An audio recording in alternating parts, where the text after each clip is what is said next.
For today's video, ubanimi ninyo karon diri sa USM KCC field para mag-practice sa amo ang flaring sa bartending na mga subject.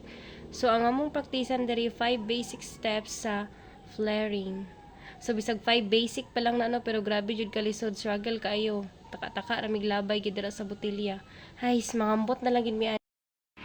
So maoto tan-awan ninyo diri kung unsa ang FPST 2A molabay sa ilahang botilya.